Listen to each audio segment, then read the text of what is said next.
இந்த கோவில் பற்றிய ஒரு அற்புதமான விஷயத்தை இப்பொழுது தெரிந்து கொள்ளப் போகிறோம். அதாவது பார்வதி தேவியார் ராமலிங்க சுவாமி, இந்த ராமன் லிங்கம் சுவாமி இது எங்க இருக்குன்னு கேட்டீங்கன்னா, லிங்கம் என்றால் ஒரு லிங்கத்துக்குள் அனைத்தும் அடங்குவது என்று பொருள். இந்த லிங்கத்துக்குள்ள அடங்காதது ஒண்ணுமே இல்லை, ஆனால் அனைத்தும் லிங்கத்துக்குள் இருந்து புறப்படும். அப்பேற்பட்ட விஷயம்தான் லிங்க திருமேனி. வியாச பகவான் தன்னுடைய கட்டளையில் சிவபெருமானை லிங்க திருமேனி கொண்டு நம்மளுடைய வேண்டுதல்களை வேண்டினால் கண்டிப்பாக லிங்க திருமேனியில் கிடைக்கும் என்பதை பறைசாற்றுகிறார். அப்போ இந்த கோவில்ல உங்களுடைய கேள்வி என்னவா இருக்கும் அப்படின்னு கேட்டா, ஒருவர் லக்னத்திலேயே சில பேருக்கு மாந்தி இருக்குங்க. லக்னம்னா என்னன்னு கேட்டீங்கன்னா அதுதான் உயிர் நாடி. அந்த மாதிரி நிறைய பேர்லாம் வருவாங்க, எங்களுக்கு இந்த மாதிரி லக்னத்தில் மாந்தி இருக்கு அப்படின்னு. இந்த லக்னத்தில் மாந்தி இருந்தால் என்ன ஆகும்னு கேட்டிங்கன்னா, செய்யும் காரியங்களில் தடை. இப்போ ஒரு காரியத்துக்கு செய்யணும், ஏதாவது ஒரு முக்கியமான வேலை செய்யணும், உடனே ஒரு தடை வரும். ஒரு பேங்க் போயிட்டு வரலாம் அப்படின்னா உடனே என்ன ஆகும்னு கேட்டிங்கன்னா, அங்கே ஒருத்தர் முன்னாடி உட்காந்துப்பார் அரை மணி நேரம், அவர் ஒரு முக்கியமான நபராக இருப்பார். இந்த மாதிரி வீடு கட்டலான்னு நினைக்கும் போது ஒரு லோன் சேங்ஷன் ஆகாது. ஒரு பையனை நல்ல பள்ளிக்கூடத்தில் சேர்த்தலான்னு நினைக்கும் போது அந்த சீட் கிடைக்காது. இது எல்லாம் இந்த மாந்தி என்ற கிரகம். யாருடைய ஜாதகத்தில் லக்னத்தில் மாந்தி இருக்கிறதோ அவர்களெல்லாம் இந்த ஆலயத்திற்கு சென்றால் கண்டிப்பாக அவர்களுடைய தடை நீக்கக்கூடிய ஒரு பரிகாரத்தை பெருமான் அருள் புரிப்பார்.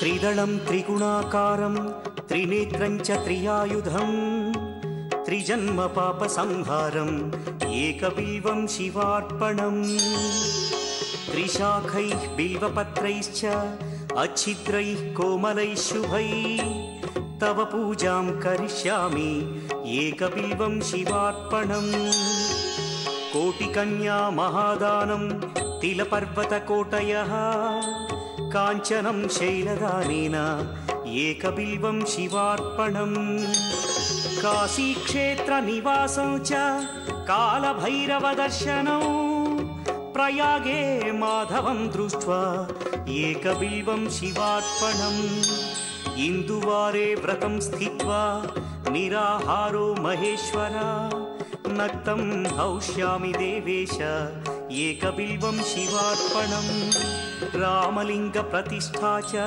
वैवाहिक कृतं तथा तटाकादि च संतानम् एकबिल्वं शिवार्पणम् अखंड बिल्वपत्रं च आयुतं शिवपूजनं कृतं नाम सहस्रेण एकबिल्वं शिवार्पणम्.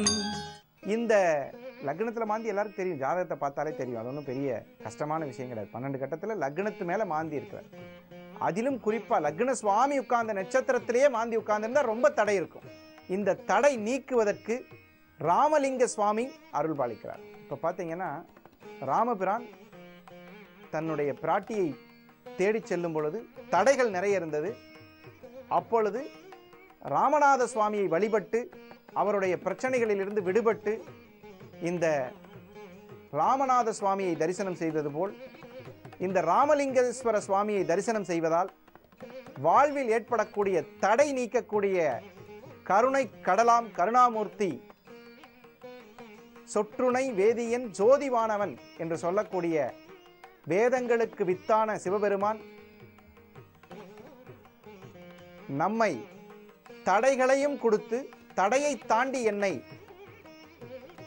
வேண்டி என்னுடைய பஞ்சாட்சர மந்திரத்தை சொல்பவர்களை கண்டிப்பாக நான் ரட்சிப்பேன்.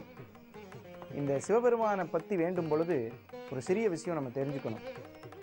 சிறுலீலை செய்யாமல் என்னை தடுத்தாட்கொள்வாய் அப்பா அப்படின்னு சொல்றாரு.